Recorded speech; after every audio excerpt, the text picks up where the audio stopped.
Salut tout le monde, donc aujourd'hui on se retrouve pour un nouveau petit tuto et donc comme vous le voyez devant moi, aujourd'hui en fait je vais tout simplement vous parler donc du petit matériel pour la pêche au leurre, donc petit matériel c'est-à-dire agrafe, hameçon drop shot et hameçon simple et donc même la petite boîte pour ranger tout ça.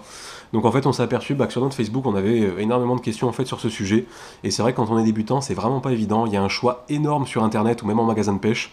Par exemple les agrafes il en existe vraiment des centaines de modèles. Donc en fait je vais tout simplement vous présenter donc le matériel qu'on se sert et donc voilà essayer de vous conseiller là-dessus. Donc comme d'habitude si le matériel que je vous présente vous intéresse, donc je vous mettrai en fait tous les liens pour les acheter donc dans la description sous la vidéo. Donc on va directement en fait commencer par les agrafes. Donc on va commencer par le modèle le plus gros. Donc c'est une Decoy V-Snap en taille 4 que je vais en fait me servir donc pour la pêche au big bait, donc pour les pêches vraiment très lourdes. Et donc comme vous voyez, je pense que ça va se voir sur la GoPro, en fait elle a une fermeture double, donc tout simplement en fait qui va vous offrir beaucoup plus de résistance et qui va tout simplement en fait vous empêcher en fait que la grave s'ouvre. Donc voilà, vraiment pour les pêches très fortes, donc avec voilà du big bait, du leurre très lourd, je vous conseille vraiment en fait d'investir dans des agrafes assez chères. Donc là c'est quand même pas donné, personnellement j'en ai jamais perdu. Et surtout, même si c'est pas de la Decoy voilà, ou d'autres marques, de toujours prendre en fait des fermetures doubles, ce qui va tout simplement en fait, vous offrir beaucoup plus de résistance qu'une agrafe classique. Ensuite, on va passer donc sur une autre agrafe. Donc là, c'est une agrafe de chez Ilex, il me semble, c'est la Tiny Snap. Donc là, c'est en taille 1. Donc en fait, c'est à peu près l'agrafe à tout faire, hein. En fait, quand je vais pêcher par exemple au crankbait, donc voilà, la perche, et que je vais tout simplement aussi pouvoir tomber sur du brochet. Donc voilà, en taille 1, ça offre quand même une bonne résistance. Généralement, je crois que c'est dans les 10 kg. Donc voilà, avant de vous faire ouvrir ce genre d'agrafe, faut quand même y aller. Si vous tombez sur un silure, ça peut arriver, c'est logique. Donc là, vraiment, ça coûte pas trop cher. Il me semble que c'est dans les 3-4 euros, vous en avez 7 ou 8. Et voilà, taille 1, vraiment, c'est pour à peu près les pêches à tout faire. Ensuite, on va passer donc sur de la graffe beaucoup plus petite, donc là qu'on va servir pour la pêche de la truite au leurre. Donc là c'est pareil, c'est la Ilex Tiny Snap, mais là en taille double zéro. Donc pour la truite, voilà, faut savoir qu'il faut vraiment de la toute petite agrafe, donc c'est soit double zéro, soit triple zéro. Vraiment, ne mettez pas au-dessus, parce que voilà, vu que vous allez employer du petit poisson nageur de 3 à 5, 6 cm, si vous mettez de la grafe plus grosse, en fait, votre leurre va être gêné, et il va soit tout simplement ne pas nager, ou soit mal nager. Ensuite aussi, suivant les leurres, il y en a certains qui vont mal supporter en fait le combo agrafe plus le petit anneau brisé.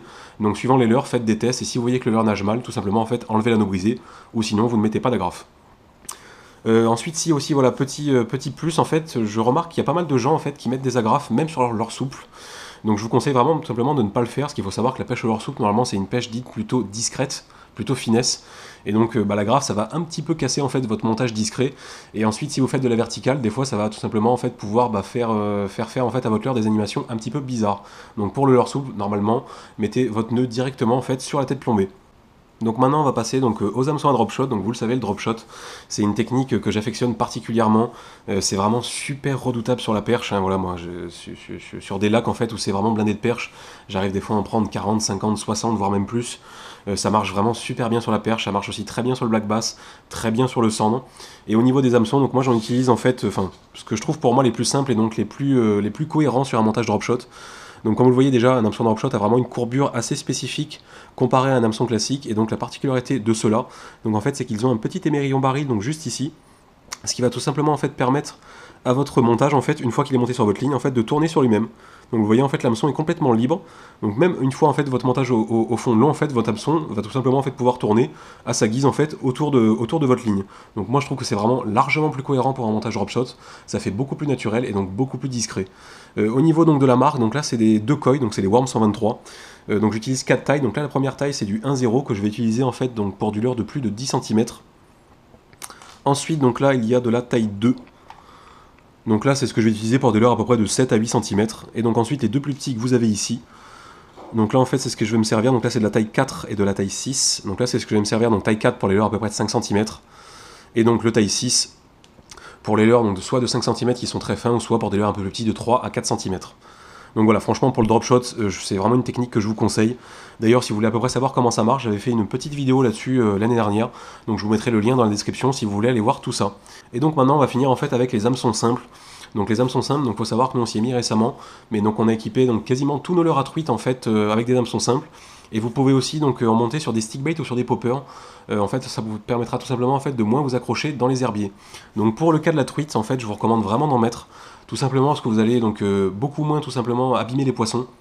Parce qu'il faut savoir qu'avec du trip, si vous faites de la petite truite de 15, 20, 25 cm, vous allez souvent leur faire très mal, voire des fois les tuer. Parce que les truites ont souvent tendance à mettre des bonnes attaques et vont souvent en fait s'accrocher, le trip va souvent s'accrocher sur le côté, dans les ouïes, ou même dans les yeux des fois. Donc bon, c'est un peu dommage quand même, surtout voilà, quand on fait le no-kill.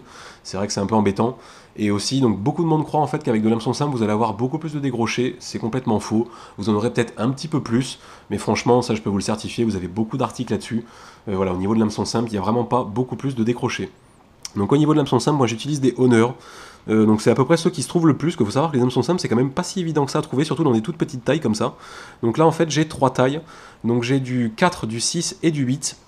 Donc le 4 c'est celui-ci, donc c'est pour les leurres de 6 à 7,5 cm à peu près. Ensuite donc là nous avons le taille 4, le taille 6.